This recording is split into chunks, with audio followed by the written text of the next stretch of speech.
आज आपण पाहूयात साती असरांची कहाणी। इंद्र तेव्हा देवाचा राजा नव्हता, पण त्याचा मोठा महाल होता। सेवा करायला 7 दास्या होत्या, एकीपेक्षा एक देखणी। सगळ्यात ठळक दिसायची ती कमळावती, कमळाच्या फुलावानी जांभळ गुलाबी रंगाची। दिवसभर त्या इंद्राची सेवा करायच्या। त्या इंद्राचं हातपाय दाबत होत्या। कुणी नाचकाम करत होतं, तर कुणी गाणं म्हणत होतं, कुणी वाद्यकाम करायचं। तशातच इंद्राला डुलका लागला होता। जाग आली की मनातला विचार उसळून वर येत होता, आपल्या ह्या अप्सरा एकापेक्षा एक सुंदर आहेत, सगळ्या कलेत निपुण आहेत, तर ह्यांच्या ह्या कलेचा काहीतरी राजकारणासाठी फायदा करून घेता आला तर बघावा। काहीतरी डोक्यात गवसून त्यानं कमळावतीला हाक मारली, तशी कमळावती त्याच्या पायापाशी येऊन लवून उभी राहिली। बोला देवा, काय आज्ञा आहे? काय सेवा करू आपली? म्हणू लागली। कमळावती, तुम्ही 7 अप्सरा, एकापेक्षा एक रूपवान, कलेत गुणवान, तुम्ही असा खेळ उभा करा की बघणारा भान हरपून गेला पाहिजे। तुमचा खेळ बघण्यासाठी मी 33 कोटी देवांना बोलावून घेणार आहे। तुमचा खेळ बघून त्यांची तहानभूक हरपली पाहिजे। होय महाराज, आम्ही इंद्राच्या इंद्रायणी, तुमच्या नावाला कुठेच कमीपणा येऊ देणार नाही। असा कार्यक्रम बसवतो की सगळा देवगण इंद्रपुरीतून बाहेर पडायलाच नको म्हणेल। तुम्ही आमच्या साथीला एक तबलजी तेवढा द्या, आणि 4 दिवसांनी कुशाल देवांना बोलावून धाडा। कमळावती निर्धारानं म्हणाली। कमळावती अशी म्हटल्यावर इंद्र कुशीत आला। त्याने त्याचा आवडता तबलजी बोलवून घेतला। त्याला बैजवर समर्थ समजावून सांगितलं। तबलजीच्या बोटावर जादू होती। तबल्यावरनं त्याची बोटं फिरायला लागली की तबला बोलू लागायचा। झालं, सगळ्यांची पांगापांग झाली। महालातनं चाळाचे घुंगराचे आवाज छमछमू लागले। गोड गळ्यातनं बाहेर पडलेली सुराची तान काळीच कवटाळू लागली। महाल बोलू लागला। इंद्रपुरी डोलू लागली। आता फक्त देवांना बोलवायचं तेवढं बाकी राहिलं होतं। अप्सरांना इंद्राचा कावा माहीत नव्हता, पण इंद्राच्या डोक्यात वेगळंच राजकारण घोळत होतं। त्याला 33 कोटी देवांचा राजा व्हायचं होतं। आज्या, इंद्रपुरी वर ढगात होती का र त्या वेळेला? आमचं गुरुजी म्हणतात, स्वर्गबिर्ग काही नसतो, असता तर माणसाला दिसला असता। माणूस चंद्रावर जाऊन राहून आलाय, त्यांना कुठंही स्वर्ग दिसला नाही। नातवानं आज्याला विचारलं तसा गोष्टीत खंड पडला। आर शिरमत्या, ही पुराणातली वांगी आमच्या आज्या पंजानं आम्हाला सांगितलेल्या ह्या गोष्टी। आम्ही तरी कुठं स्वर्ग बघितलाय अजून? मेल्याशिवाय स्वर्ग दिसत नाही असं उगच म्हटलंय का कुणी? तू फक्त हुकार दे, मधी मधी प्रश्न करू नगस, मी गोष्ट विसरून जातो। म्हातारा म्हणला तसा नातो आज्याला अजून चिकटला। म्हाताऱ्यानं गोष्ट पुढे चालू केली। तर इंद्रानं 33 कोटी देवांना आवाहन दिलं। सगळे देव झाडून हजर झाले। स्वर्गात राहणारे ते। इथं आपल्यासारखं तमाशातलं गाणं बजावणं सुरू झालं नव्हतं अजून। काम संपलं की देव आपल्या बायका पोरात निघून जायचे। करमणुकीचं साधन नव्हतं त्यांना तवा, पण इंद्राचा थाट मात्र वेगळाच होता पहिल्यापासून। इंद्राचा दरबार भरला। कमळावती आणि तिच्या जोडीच्या अप्सरांनी असा काय थाट उडवला की काय सांगू श्रीमंत्या। रात कवा उजडली देवांना कळलंच नाही। त्या 7 अप्सरांच्या अदाकारीवर देव फिदा झालं। कमळावती नाचून नाचून दमली। सकाळ झाली तसा इंद्र सगळ्या देवांना म्हणला की देवा हो, चला निघा आता सगळे आपापल्या घरी, खेळ आता संपलेला आहे। आता अप्सरांना त्यांची कामं बघू द्या, चला निघा। इंद्र असा म्हणला तरी कोणाचाच देव हलायला तयार नाही। सगळे म्हणाले की इंद्र, आमचं मन काही अजून भरलेलं नाही, आम्हाला अजून खेळ बघायचा आहे। देवांचे असे बोल ऐकून इंद्र आतल्या आत खुश झाला। म्हणला की कार्यक्रम बघायचा असेल तर 5 दिवस संपूर्ण कार्यक्रम बघावा लागेल, मधून उठून जाता येणार नाही। तर अशाला देव झटकन तयार झाले। झालं, रोज संध्याकाळी अप्सरांचा कार्यक्रम सुरू झाला। रातभर त्या नाचून गाऊन दमू लागल्या, तरी देवांचे काही समाधान होईना। 5 दिवस झाले देव घरी आले नाहीत। देवांच्या बायका काळजीत पडल्या। एकमेकींकडे चौकशी केली, कोणाचेच देव घरी आले नव्हते। तेवढ्यात सगळ्या स्वर्गाची खबर नारद मुनी पोहोचले की तिथंच सगळ्या बायकांचा गराडा पडला की त्यांच्या भोवती। बायांनो, गलका करू नका. तुमचे देव सुखरूप आहेत, खुशाल आहेत. कुठल्या मोहिमेवर गेले नाही तर 7 अप्सरांच्या विळख्यात अडकले आहेत. त्यांच्या नाचगाणीने वेडे झाले आहेत. त्यामुळे त्यांना घराची आठवण येत नाही. देवा, आता तुम्हीच त्यांना या भूमीतून बाहेर काढा, नाहीतर आमचे काही खरे नाही. त्यांच्या देवपणालाच बट्टा लागायची वेळ आली. सगळ्या देव्या नारदाला साकडं घालायला लागल्या. देवींनो, तुम्ही शक्ती एक करा. त्या 7 अप्सरा रोज रांजणडोहात जलक्रीडा करायला येतात. आजही येतील. त्यांच्याबरोबर इंद्राचा एक तबलजी असतो. तुमची शक्ती त्या तबलजीवर सोडा. त्याच्या मनात कली सोडा, मोह उत्पन्न करा, म्हणजे मग पुढचे काम आपोआप होतंय. नारदांनी त्यांना मार्ग दाखवला. तशा देव्या खुश झाल्या. त्यांनी सर्व शक्ती गोळा करून त्यांचा एक गोळा तबलजीवर सोडला. तबलजी बिचारा त्या अप्सरांच्या भावासारखा. 7 अप्सरा रांजणडोहात जलक्रीडा करायच्या. तवा ह्यो नदीच्या अलीकडच्या बाजूला आंघोळ करायचा. त्यांना बघून बिचाऱ्यांच्या मनात कधी पाप आलं नव्हतं, पण आज इंद्रदेवाचं वागणं त्याला खटकत होतं. कमळावती, तुम्ही जर ही कामगिरी करून दाखवली तर इंद्राचा निम्मा महाल तुमचा. शिवाय तुम्ही मागाल ते बक्षीस तुम्हाला मिळालंच म्हणून समजा. इंद्राच्या या बोलण्यानं 7 अप्सरा मंत्रमुग्ध झाल्या होत्या. तबलजीला मात्र इंद्रानं कसलंच बक्षीस ठेवलं नव्हतं. देवीच्या शक्तीचा गोळा तबलजीवर आदळला तसा त्याच्या मनात कली शिरला. स्वार्थाने तो आंधळा झाला. कलेचा गर्व उपाळून आला. आपल्याशिवाय कार्यक्रम होऊच शकत नाही. आत्ताच आपण कमळावतीकडून वचन मागून घेतलं पाहिजे.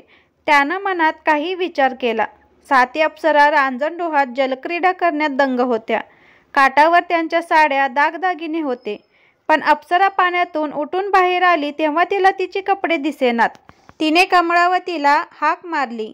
सगळ्यांचेच कपडे गायब होते. तेवढ्यात मैनावतीला झाडावर कपडे घेऊन बसलेला तबलजी दिसला. भाऊ, तो आमच्या भावासारखा. इतके दिवस आमच्याबरोबर नेकीने वागलास. आजच तुझ्या मनात असलं भलतंसलतं कसं काय आलंय बरं? पटकन आमचे कपडे दे. आज शेवटचा दिवस आहे. आजचा कार्यक्रम झाला की इंद्र आपल्याला बक्षिसी देणार आहे. खोळंबा करू नकोस. कमळावती गयावया करत त्याला म्हणाली. बक्षिशी? ती तर तुम्हाला मिळणार. मग मला काय? मी मागेन ते देत असाल तरच कपडे देतो, नाहीतर जा तशाच कार्यक्रमाला. बरं बाबा, तू मागशील ते देऊ. आता कपडे दे लवकर. कमळावती काकुळतीला येऊन म्हणाली. तसं नको कमळावती. ज्या पाण्यात उभी आहेस त्या पाण्याची शपथ घेऊन वचन दे. तबलजी म्हणाला तसा कमळावतीने पाण्यात हात बुडवला. हातात पाणी घेऊन तिने तबलजीला वचन दिले. तू मागशील ते देईन. तिने असं म्हणताच पांढरं शुभ्र पाणी काळं टिक्क पडलं. ते इप्रीत बघून कपडे नेसून अप्सरा लगबगीने चालू लागल्या. तेव्हा तबलजीने त्यांची वाट अडवली. थांब कमळावती, तू वचन दिले आहेस. तू जर वचनाला फिरलीस तर हे पाणी तुला पिता येणार नाही. या पाण्याने आंघोळ करता येणार नाही. या पाण्याचा तुला कसलाच उपयोग करता येणार नाही. आजचा कार्यक्रम झाला की तुला माझी व्हावी लागेल. हीच माझी मागणी आहे तुझ्यासाठी. तुला ती पुरी करावीच लागेल. तुला गंगामाईची शपथ आहे. तबलजीचे बोल ऐकून कमळावतीला धक्काच बसला, पण ती निमूटपणे चालू लागली. सगळ्यांनी इंद्रदेवाने दिलेले पंख चढवले. इकडे इंद्रदेव अप्सरांची वाट बघून काकुळतीला आला होता. सगळे देव ताटकळले होते. आज 5वा दिवस होता. अप्सरांचे नाचगाणे बघण्यासाठी सगळेच आतुर झाले होते. तबलजीची नजर कमळावतीवर खिळली होती. श्रीमंत्या, झोपला वैर. म्हाताऱ्यानं नातवाला साथ घातली. पोरग कधीच झोपी गेलं होतं. म्हाताऱ्याच्या डोळ्यापुढं इंद्रसभा उभी राहिली होती. बघू आता उद्या, म्हणत म्हाताऱ्यानं नातवाच्या अंगावरचं पांघरून सरळ केलं. उरलेलं अंगावर घेतलं. तोंडावर पांघरून घेऊन तो अंधारात गुडूप झाला. इंद्रसभा सुरू झाली. कमळावती आणि तिच्या अप्सरांनी ताल धरला. सुरांच्या सुरेल लढी उलगडू लागल्या. घुंगरांची छनछन आणि तबल्यातून निघणारे बोल. तबलजीच्या बोटाने जादू केली. कमळावतीच्या पदन्यासाने कमाल केली. सगळ्या देवगणांच्या नजरा कमळावतीवर खेळल्या होत्या. एक गिरकी घेऊन तिने तबलजीकडे नजर फेकली आणि घात झाला. तबलजीच्या विषयी तिच्या मनात प्रेमाचं कारंज फुटलं. त्याच्याविषयीची प्रीत तुई नाचू लागली. पण हाय, तबलजीच्या नजरेत तिची नजर अडकली. पावलं अडखळू लागली. ठेका चुकू लागला. सगळ्या देवांची नजर तिच्यावर आणि तिची नजर तबलजीवर. हा तबलजी आपल्या जन्माचा जोडीदार होईल. इंद्राने दिलेल्या महालात आपला संसार फुलेल. आपली प्रीत फुलेल. प्रीतीला फुले लागतील, फळे लगडतील. उद्याच्या स्वप्नात ती मशगूल झाली. नाचणं विसरून गेली. सगळे देव तिच्याकडे टकामका बघतायत. ही मात्र उभी. नाचता नाचता मैनावतीने तिच्या दंडाला चिमटा काढला तशी कमळावती स्वप्नातून बाहेर आली. इतर अप्सरांच्या जोडीनं ताल धरायला गेली तसा तिचा पाय जोरात आपटला गेला. पायातले चाळ तुटून घुंगरू चौपेर झाले. तबलजी सुद्धा कमळावतीच्या स्वप्नातच हरवला होता. त्याच्या बोटाचा ठेका वारंवार चुकत होता.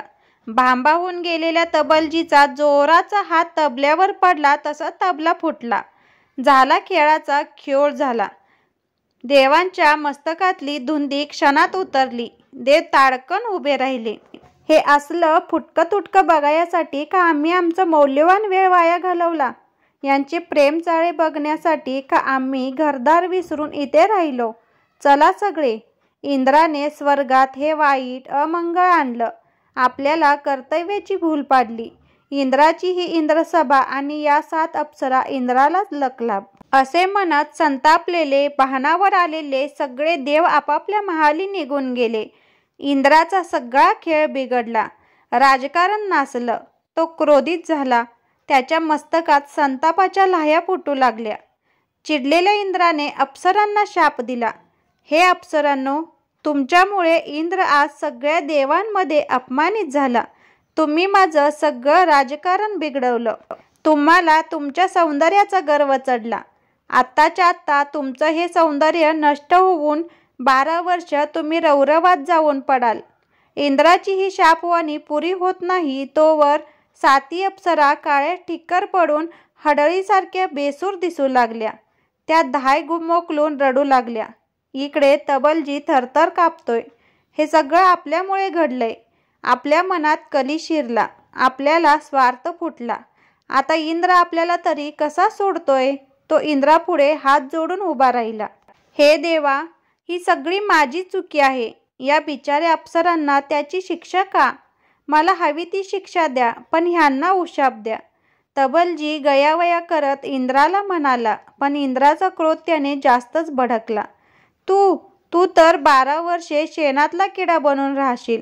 इंद्राने तबलजीला पण शाप दिला. झालं, इंद्राचा शाप तो.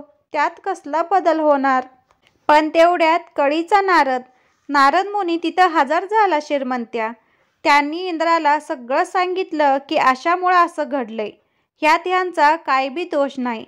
सगळं ऐकल्यावर इंद्राच्या डोक्यात उजेड पडला. पण आता शाप तर देऊन बसलोय आपण. बाण तर सुटला. आता तो माघारी कसा घ्यायचा?